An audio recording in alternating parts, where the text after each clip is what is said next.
vittoria con il risultato di 7-2 per il Palermo Futsal Club, che è sempre più primo in Serie C2 nel girone A. Siamo qui con il capitano man of the match, Vito Lafioro, lo salutiamo.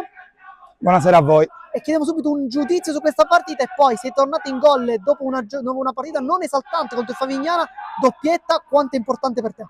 È importante, è importantissimo direi, è stata una partita tosta, perché loro sono una squadra molto fisica, noi l'abbiamo preparata bene, benissimo, con il mister che legge le partite una settimana prima che vanno giocate. Abbiamo fatto gol su schema, abbiamo giocato bene, siamo usciti bene, abbiamo sofferto bene, era una partita importante, con 3 punti importantissimi per mantenere il primato. Ci abbiamo creduto e l'abbiamo portata a casa. Per quanto riguarda il piano personale ci tenevo tantissimo, perché a Favignana non ho fatto una buona partita, non stavo benissimo. Volevo riscattarmi perché avevo l'obbligo di dedicare questa vittoria e questa doppietta a mia figlia, che sabato ha compiuto 4 anni. Un bacio a Sofia. Adesso invece parliamo un po' di campo, perché questi under continuano a giocare, continuano a fare bene, anche a fare gol. Nicchia, Vivarelli su tutti, un gol l'uno. Cosa gli hai detto tu da persona più grande, quasi diciamo un padre per loro dal punto di vista calcistico? Ma ti direi, i ragazzi sono giovani ma sono piccoli uomini, a me piace chiamarli, perché Vivarelli, Nicchia, i gemelli, il portierino, sono ragazzi che mettono voglia, mettono impegno, costanza, sono sempre là agli allenamenti, ascoltano, si applicano e fanno gol, sono importanti, ci aiutano a portare a casa la pagnotta.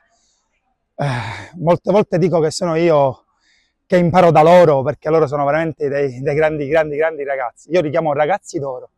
Adesso invece continua a migliorare questa intesa con Emanuele Fiorentino. Quanto serviva un giocatore così? Manu è un giocatore estroso, Manu è un grandissimo giocatore. Serve perché a noi mancava quella figura che magari tecnicamente nell'1 contro 1 era forte, che saltava l'uomo, che ci crea la superiorità numerica, e Manu sposa perfettamente queste caratteristiche. Poi con me, con Gennaro, che siamo delle boa, viene molto più facile, perché lui punta, scarica, nell'1-2 andiamo in porto, lui ci dà la palla per andare in porto a noi e ci divertiamo. È veramente un piacere giocare con lui. Adesso invece diamo uno sguardo al prossimo match dal sapore particolarissimo contro il Pioppo Futsal, 9 novembre, entrambe le due formazioni a quota 15 punti in classifica. Sentite un po' di pressione? No, pressione no, noi ci facciamo la nostra partita.